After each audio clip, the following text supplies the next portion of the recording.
പിതാവിൻ്റെയും പുത്രൻ്റെയും പരിശുദ്ധാത്മാവിൻ്റെയും നാമത്തിൽ ആമേൻ. എൻ്റെ പ്രിയപ്പെട്ടവരെ, ഇന്ന് ജൂലൈ 16-ാം തീയതി വ്യാഴാഴ്ച. അമ്മേ പരിശുദ്ധ അമ്മേ, അമ്മേ പരിശുദ്ധമേ, ദൈവമാതാവേ, കൃപാസനത്തിലൂടെ ഞങ്ങൾക്കും ഞങ്ങളുടെ ദേശത്തിനും അമ്മ മധ്യസ്ഥം തേടി തന്ന എല്ലാ അനുഗ്രഹങ്ങൾക്കും കൃപകൾക്കും ഞങ്ങളിപ്പോൾ ഹൃദയം നിറഞ്ഞ നന്ദി പറയുന്നു.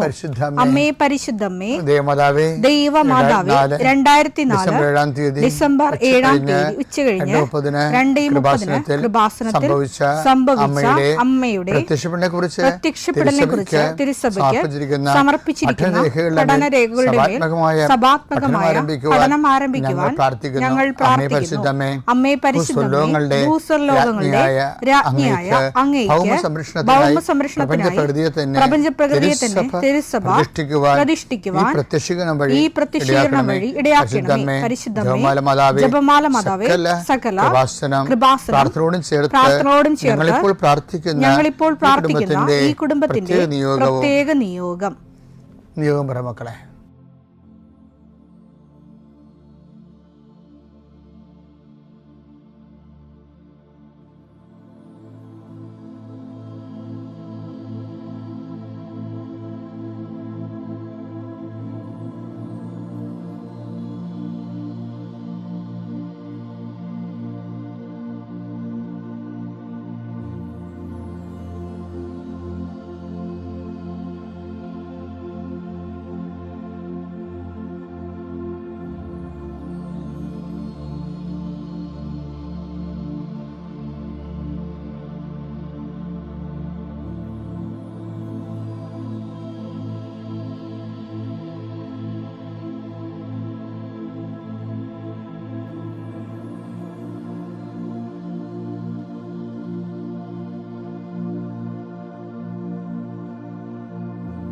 അമ്മയുടെ പ്രത്യക്ഷീകരണത്തിന്റെ ഈ അനുഗ്രഹവേളയിൽ ഞങ്ങൾക്ക് സാധിച്ചു തരുവാൻ കനിയണമേ. ആമേൻ. വിശ്വാസ പ്രമാണം.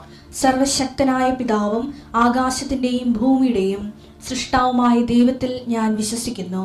അവിടുത്തെ ഏകപുത്രനും ഞങ്ങളുടെ കർത്താവുമായ ഈശോമിശിഹായിലും ഞാൻ വിശ്വസിക്കുന്നു.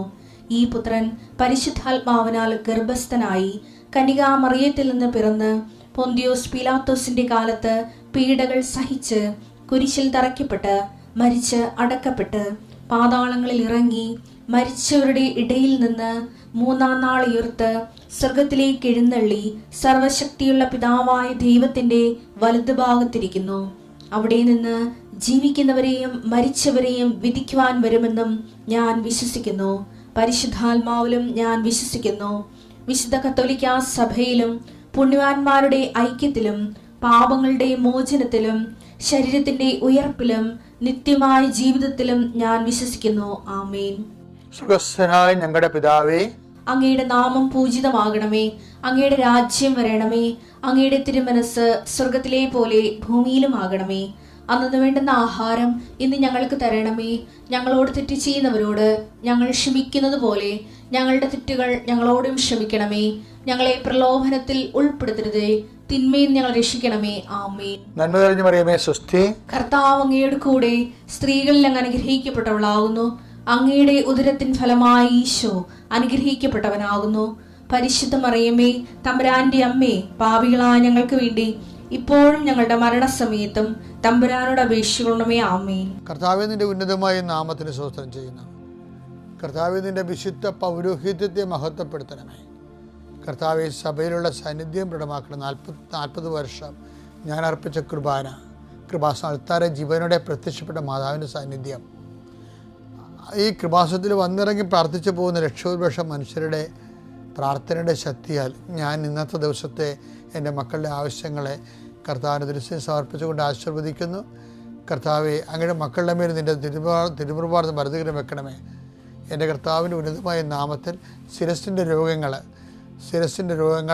ബ്രെയിനിലെ സിസ്റ്റുകൾ, ബ്രെയിനിലെ ക്യാൻസറുകൾ, ബ്രെയിനുമായിട്ട് ബന്ധപ്പെട്ട മുഴുവൻ രോഗങ്ങൾ ഈ നിമിഷം ഇത് പ്രാർത്ഥന കൂടുന്ന മക്കളുടെ മേൽ കർത്താവിൻ്റെ ശക്തി ഒഴുകുകയും നീ സുഖപ്പെടുകയും ചെയ്യട്ടെ.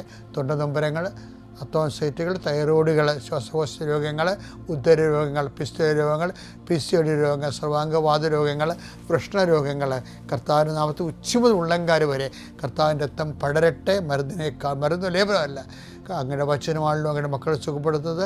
വചനത്തിൻ്റെ കരുത്താ ശക്തിയാൽ യേശുക്രിസ്തു ഉന്നതമായ നാമത്തിൽ അങ്ങനെ മക്കൾ സൗഖ്യം പ്രാപിക്കട്ടെ. കർത്താവെ, ഇന്നത്തെ യാത്ര, ഇന്നത്തെ സംസാരം, ഇന്നത്തെ കമ്മ്യൂണിക്കേഷൻസ്, ഇന്നത്തെ ഒപ്പുകൾ, ഇന്നത്തെ എഴുത്തുകൾ, ഇന്നത്തെ ഉപയോഗിക്കുന്ന വാഹനങ്ങൾ, കർത്താവ് ഇന്ന് ചെയ്തു തീർക്കേണ്ട എല്ലാ ഉത്തരവാദിത്തങ്ങളും കണ്ടുമുട്ടുന്ന എല്ലാ വ്യക്തികളുടെ മേലും എൻ്റെ മക്കളുടെ മേൽ കർത്താവിൻ്റെ ശക്തി പ്രവർത്തിക്കുകയും മാതാവിൻ്റെ മധ്യസ്ഥത്തിൽ സഞ്ചാരി മാതാവ് സമയത്തിൻ്റെ അധികാരം നിലമേലങ്കിയാൽ നിങ്ങളെ പൊതുകയും സന്തോഷത്തോടെ നിങ്ങൾ രാത്രി തിരിച്ചു വരാൻ ദൈവം അനുവദിക്കുകയും ചെയ്യട്ടെ. എൻ്റെ പ്രിയപ്പെട്ടവരെ, ഇപ്പോൾ ചേച്ചിമാരും അമ്മച്ചിമാരൊക്കെ അത് ശ്രദ്ധിച്ചിട്ടുണ്ടോയെന്ന് അറിയത്തില്ല. ലോകം ചെറുപ്പക്കാരെല്ലാം ഇപ്പം ഈ ലോക ഫുട്ബോളിൻ്റെ പുറകെയാണ്.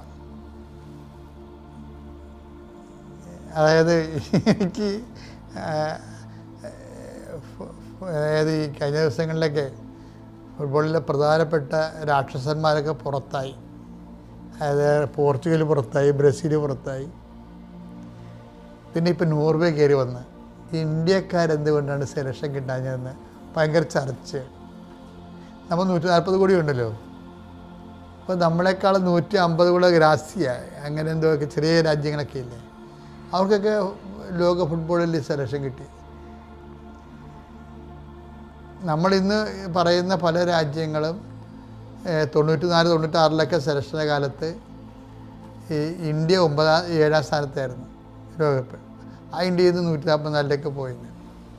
അപ്പോൾ കൂടിയില്ല. കാര്യം വെച്ച് കഴിഞ്ഞാൽ എൻ്റെ പ്രശ്നം വെച്ച് കഴിഞ്ഞാൽ ഇപ്പോൾ ഉദാഹരണം ഈ ഹാർലൻഡ് തന്നെ കളിക്കാൻ ഞങ്ങൾ കണ്ടു കാണാം. അയാളുടെ ഓട്ടം കണ്ടില്ലേ. അപ്പോൾ ഇപ്പോൾ എന്താ ഒരു സ്കൂൾ ഇറങ്ങിയിട്ടുണ്ട്. എന്താ വെച്ച് കഴിഞ്ഞാൽ എന്തുകൊണ്ട് ഇന്ത്യക്കാരന് സെലക്ഷൻ കിട്ടുന്നില്ല. അപ്പോൾ അതിന് ചില സാമൂഹിക ശാസ്ത്രജ്ഞന്മാരുണ്ടല്ലോ, അവരുടെ വിലയിരുത്തലുണ്ട്. അല്ല, ഒരു വിലയിരുത്തൽ എനിക്ക് ഭയങ്കര റീസണബിളായിട്ട് തോന്നി. എന്ന് വെച്ച് കഴിഞ്ഞാൽ ഈ ബൈക്കിങ്സാണ് ഇവരൊക്കെ, ഹാർലൻഡുകാരൊക്കെ. അപ്പോൾ അവർ പണ്ട് ഒറ്റ പാമരത്തിൽ ഒറ്റ പാകെട്ടി ലോകം മുഴുവൻ ഒറ്റയ്ക്ക് കച്ചവടത്തിന് വന്ന പാർട്ടിയാണ് ഈ ബൈക്കിങ്സ് എന്ന് പറയുന്നത്, ഈ ഹാർലൻഡിൻ്റെ ആൾക്കാർ. അപ്പോൾ അവരുടെ ഭയങ്കര കാടൻ ജോലി ചെയ്ത ആൾക്കാരാണ്. അപ്പോൾ അവരുടെ DNA ഒക്കെ കാടൻ DNA ആയിരിക്കും. കാര്യം കണ്ടില്ലേ, അവനെ കണ്ടില്ലേ, ആ ഓടിപ്പോണ പോക്കിൽ പലരെയും തള്ളി താഴെയിട്ടാണ് പോണത്. അയാൾക്ക് യാതൊരുവിധ കുറ്റബോധമോ ഒന്നുമില്ല. അത് കളിയുടെ ഭാഗമാണെന്ന് പറഞ്ഞുകൊണ്ട് പോവുകയാണ്. ഈ എന്ത് വിഷയത്തിൽ അത്രയും കണ്ടിങ്ങനെ റഫാണ് അവർ, ഈ റഫ് ആൻഡ് ടഫ് എന്ന് പറഞ്ഞ പോലെ. ഇന്ത്യക്കാരിങ്ങനെ റഫ് ആൻഡ് ടഫ് ആകത്തില്ല. മറ്റവർക്കാണെങ്കിൽ അവർ ആംഗ്ലോ സാക്സൺ വർഗ്ഗമാണ്, യൂറോപ്യൻസ്. അവരിങ്ങനെ ഒരു ആനിമലിൻ്റെ പുറകെ ഓടിച്ച് പിടിച്ച് ആണ് മാത്രമേ അവർക്ക് ഭക്ഷണം കിട്ടത്തുള്ളൂ. അവിടെ പൂർവികർ അങ്ങനെയായിരുന്നു, ആംഗ്ലോ സാക്സൺസ്. ഇങ്ങനെ ഓടിപ്പിടിക്കണം.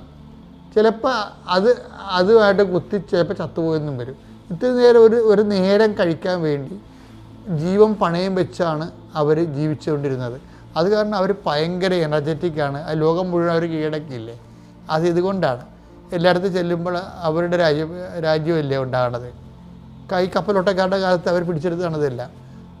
ഇന്ത്യക്കാരൻ അങ്ങനെ കപ്പലോടാനൊന്നും പോയില്ല. എന്നുവെച്ചാൽ നമ്മളെക്കുറിച്ച് പറയണതേ, നമ്മൾ എവിടെയെങ്കിലും സ്വസ്ഥമായി, നമ്മൾ വെജിറ്റേറിയനാണ്. അതുകൊണ്ട് എവിടെയെങ്കിലും ഇരുന്ന് പ്രാർത്ഥിക്കുക. വേണമെങ്കിൽ ആ ഇരിപ്പ് നമ്മൾ വേണമെങ്കിൽ ഒരു 10 കൊല്ലമൊക്കെ ഇരിക്കണേ കുഴപ്പമൊന്നുമില്ല. അങ്ങനെ നമ്മുടെ ഇതെല്ലോ മഹാഋഷിമാരുണ്ടായിട്ടില്ലേ. ഇന്നുകൊണ്ട് അത്ര ഋഷിമാർ ഹിമാലയങ്ങളിലെ.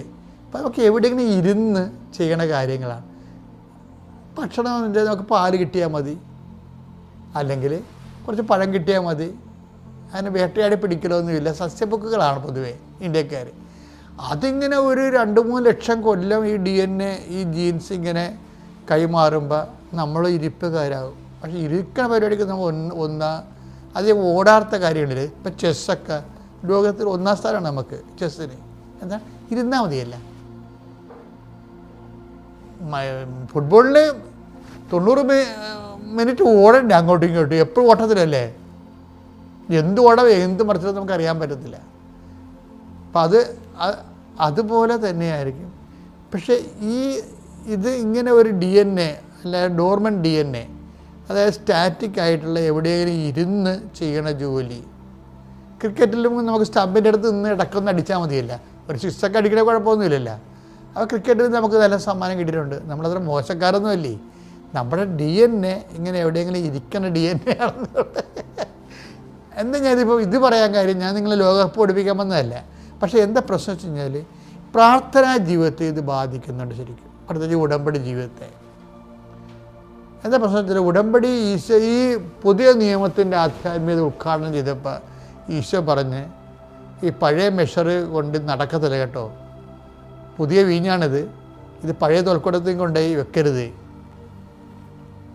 മറ്റേത് അതാണ് ലൂക്ക 5:37-38. ലൂക്ക 5:37-38. ആരും പുതിയ വീഞ്ഞ് പഴയ തോൽക്കുടങ്ങളിൽ ഒഴിച്ചു വെക്കാറില്ല. അങ്ങനെ ചെയ്താൽ പുതിയ വീഞ്ഞ് പഴയ തോൽക്കുടങ്ങൾ ഭേദിച്ച് ഒഴുകിപ്പോവുകയും തോൽക്കുടങ്ങൾ നശിക്കുകയും ചെയ്യും. പുതിയ വീഞ്ഞ് പുതിയ തോൽക്കുടങ്ങളിലാണ് ഒഴിച്ചു വെക്കേണ്ടത്. ഇപ്പം ഉടമ്പടി ഒരു പുതിയ വീഞ്ഞാണ്. അത് എവിടെയെങ്കിലും ഇരുന്നുകൊണ്ട് ഇപ്പം ചില ആൾക്കാരൊക്കെ ഇല്ലേ പ്രത്യക്ഷ പ്രാർത്ഥന ഞങ്ങൾ 33 പ്രാവശ്യം ചെല്ലിയെന്ന് പറയുമ്പോൾ ഈ പഴയ തോൽക്കുടമാണ്. ഇവിടെ നിന്ന് പറഞ്ഞിട്ടില്ലേ, എവിടെയെങ്കിലും ചടച്ചു കുത്തി ഇരുന്ന് ഉടമ്പടി വർക്ക് ചെയ്യത്തില്ല. ഇത് പുതിയ വീഞ്ഞാണ്, പുതിയ തോൽക്കുടങ്ങളിൽ തന്നെ വെക്കണം. ഇത് ഇറങ്ങി പ്രവർത്തിക്കുകയാണ് ചെയ്യണം. നമ്മൾ കാരുണ്യ പ്രവർത്തികൾ അങ്ങനെയാണ്. നിങ്ങൾ എന്നെ സന്ദർശിച്ചു എന്നല്ലേ പറഞ്ഞു, ഞാൻ കാരാഗ്രഹവാസിയായിരുന്നു, എന്നെ സന്ദർശിച്ചു. അപ്പം ആരാണ്? കർത്താവ് നമ്മളെ സന്ദർശിക്കാൻ വന്നതല്ല, ദൈവത്തെ നമ്മൾ സന്ദർശിക്കുകയാണ് ചെയ്യണത്. റീച്ച് ഔട്ട് ചെയ്യുകയാണ്. ഇപ്പോൾ റീച്ച് ഔട്ട് ചെയ്യുകയാണ്, അല്ലാതെ വീടിനകത്ത് കുത്തിയിരിക്കുകയല്ല. അപ്പോൾ ഉടമ്പടിയിൽ വരുന്ന ഏറ്റവും വലിയ സാക്ഷ്യങ്ങളുടെ കാരണം ഇതിൻ്റെ പുതിയ വീഞ്ഞ് അത് എടുത്ത ആൾക്കാർ, പ്രത്യേകിച്ച് ചെറുപ്പക്കാരുടെ സാക്ഷ്യങ്ങളല്ല, ഇടി മുഴക്കമുള്ള സാക്ഷ്യങ്ങൾ. എന്താണ്? അവർ പുതിയ വീഞ്ഞ് പുതിയ തോൽക്കുടങ്ങൾ തന്നെ വെച്ചിരിക്കുന്നത്. അത് ഇടിവിട്ട് പോലെ ഇറങ്ങി പ്രവർത്തിക്കും. കഴിഞ്ഞ ദിവസങ്ങളിലൊക്കെ ഞാൻ പറഞ്ഞ സാക്ഷ്യങ്ങളെല്ലാം അങ്ങനെയല്ലേ. ഓരോരുത്തരും ഇങ്ങനെ ഇറങ്ങി കർത്താവിൻ്റെ സുവിശേഷം കൈമാറുന്ന പുതിയ വീഞ്ഞ് പുതിയ തോൽക്കുടങ്ങളിൽ എല്ലാവരും വെക്കാനും അതുകൊണ്ട് പുതിയ ഫലങ്ങൾ ഉണ്ടാക്കാനും ദൈവം നിങ്ങളെ സഹായിക്കട്ടെ. പിതാവിൻ്റെയും പുത്രൻ്റെയും പരിശുദ്ധാത്മാവിൻ്റെയും നാമം.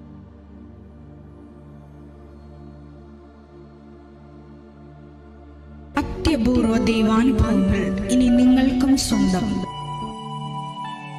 ഈ യൂട്യൂബ് ചാനൽ ഇതുവരെ സബ്സ്ക്രൈബ് ചെയ്തിട്ടില്ലെങ്കിൽ ഇപ്പോൾ തന്നെ സബ്സ്ക്രൈബ് ചെയ്യുക. ഈ വീഡിയോ ഇപ്പോൾ തന്നെ നിങ്ങളുടെ സുഹൃത്തുക്കൾക്ക് ഷെയർ ചെയ്തുകൊണ്ട് കർത്താവിൻ്റെ പ്രേക്ഷിതരാകുക.